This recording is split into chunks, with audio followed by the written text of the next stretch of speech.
থেকে টেইলবিস বম্বকে টেলিপোর্ট করতে থাকে। এমনকি মিনাতো আর নারুতো একসাথে হয়ে সবগুলো শিনোবি অ্যালায়েন্সকে ব্যারিয়ারের বাইরে পাঠিয়ে দেয়। এরপর সবাই মিলে ওবিটোর সাথে ফাইট করে ওবিটোর থেকে বেশ কয়েকটা টেইলবিস্টের চাকরাকে বের করে ফেলে। সবাই মিলে একসাথে একরকম ওবিটোকে হারিয়েই দেয়। ব্ল্যাক জেস্ট ওবিটোর বডির কন্ট্রোল নিয়ে তার রিনেগানের সাহায্য নিয়ে মাদারাকে আবার রিঅ্যানিমেট করে। মাদার রিভাইভ হওয়ার পর গেটো স্ট্যাচুকে সামান করে সবগুলো টেইলবিসকে অ্যাবজর্ব করে ফেলে। তারপর মাদারা হয়ে যায় 10 টেইলসের জিনচুরিকি এবং আনলক করে ফেলে তার সবচেয়ে পাওয়ারফুল ফর্ম।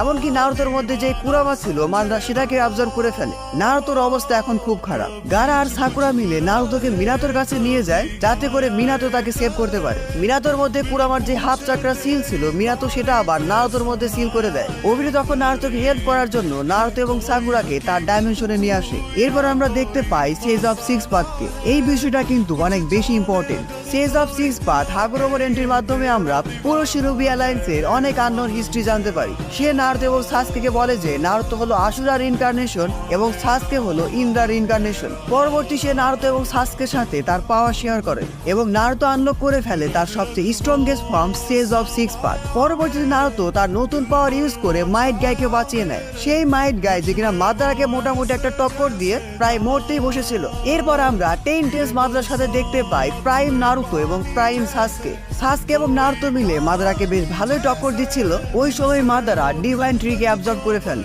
এমনকি মাদারা তার পাওয়ার আপের জন্য কাকাশি থেকে তার শারিঙ্গানকেও নিয়ে নেয়। এই শারিঙ্গান ইউজ করে মাদারাও কামুই ডাইমেনশনে চলে যায় ওবিটোর থেকে তার রিনেগান নেওয়ার জন্য।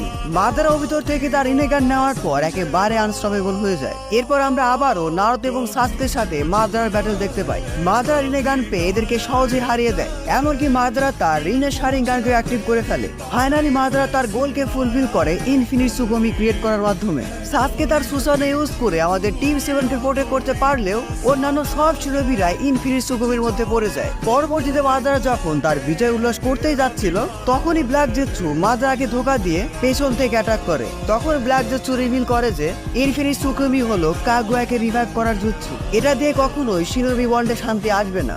এরপর সবাইকে অবাক করে দিয়ে পুরো নারুতো অ্যানিমের মেইন ভিলেন কাগুয়ার এন্ট্রি হয়। কাগুয়া রিভাইভ হয়ে তাদেরকে একটা অন্য ডাইমেনশনে নিয়ে যায় যেখানে লাভা ভর্তি।